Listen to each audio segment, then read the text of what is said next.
Okay, Keith, the biggest news that's out there is the takeover with Everton, and it looks like Friedkin is close to agreeing that deal with Moshiri. How quickly could this takeover become complete? Yes, it has been a big story. I feel like I've been living with it for the last 3 years, but nevertheless, it was big news on Monday when what I found out was that some big breakthroughs were made Friday night and again on Sunday with regards to the 777 situation and how that debt was going to be handled. And of course, as we know, Friedkin had already done all the due diligence. He'd already got 200 million into the club. So he knew everything was there. He had a few points he had to satisfy himself on, get a final agreement on how they were going to proceed. And yes, pleased to say that the club and Friedkin announced it very happily, and we're moving forward. In terms of timing, there are three authorities that have to be involved in the process. Obviously, the Premier League is the main one, and there are 10 points in their owners and directors test. And I went through each one, and I got no doubt Friedkin can go through all of them. The FA, obviously, as the sort of the custodian of the game in the UK, will also in England certainly will have a say as well, but that should be pretty straightforward. And then there is the Financial Conduct Authority. They're involved in case an owner comes in who is one of the regulated financial companies. In this case, I don't believe Friedkin will be, so that should be again a straightforward tick in the box. Timing wise, I think when I checked, I think Ratcliffe got cleared in about 45 days. I expect this to be quicker. Most of the media comment has been it could be around 8 to 10 weeks. I think it may be quicker.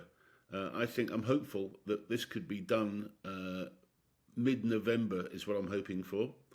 That would allow, certainly, even from now onwards, I expect them to be obviously analysing the whole situation in terms of the club, but it would allow them to get in there before the January transfer window, we think, which is going to be key.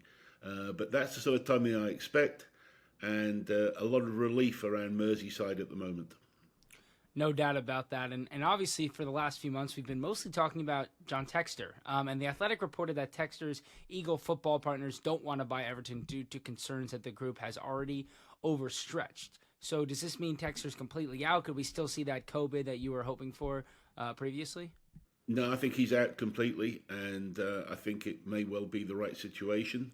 Friedkin was always my preferred buyer, and there's still some issues around Friedkin that need to be resolved, but certainly he's preferred bidder by far. But Texter, no, I think he's out of the picture. He hasn't been able to sell the Palace shares as of yet, or at least hasn't announced if he has. And there's still a lot of issues, as you say, around his IPO that he's planning for Eagle Football. And so, yeah, a lot of questions around Leon and the way that things have been stretched there. He made a big announcement yesterday, which I went through, and it does seem that things are stretched at the moment. So he's got a few issues to resolve. And certainly when he became very vocal, which we discussed last week, he didn't quite endear himself to Mashiri and the present Everton owners. And also, I think the fan base. I think people realise that if you're going to do a deal like this, you keep quiet until it's done. And that's what a lot of the fans saw, was he was perhaps getting too public too quickly. So I think Mr. Textor will not be coming in to be a custodian of Everton, and we wish him luck for wherever he ends up. But he's got some other issues he's got to resolve first. No doubt. And you mentioned some of those issues that Friedkin still has to kind of get through in order to complete this takeover. What are those issues? Well, the main issue, apart from the regulatory authorities, which I went through, those three authorities, the Premier League, the FA, and the FCA, the other big tick in the box that has to happen is that they are presenting a structure to the judge in the Leadenhall versus 777 case, and we understand that ACAP, who are really the ones that are controlling this whole situation from the 777 side, have agreed to this. It will go before the judge. It still has to be agreed, and let's not forget that's still something that has to be done, although all the noises are that it will be agreed and that the judge will approve it. Still, when you're involved in the legal system, there can always be a last-minute shock. So that's the one thing I would just say is a caveat, but I really don't think it's a major roadblock.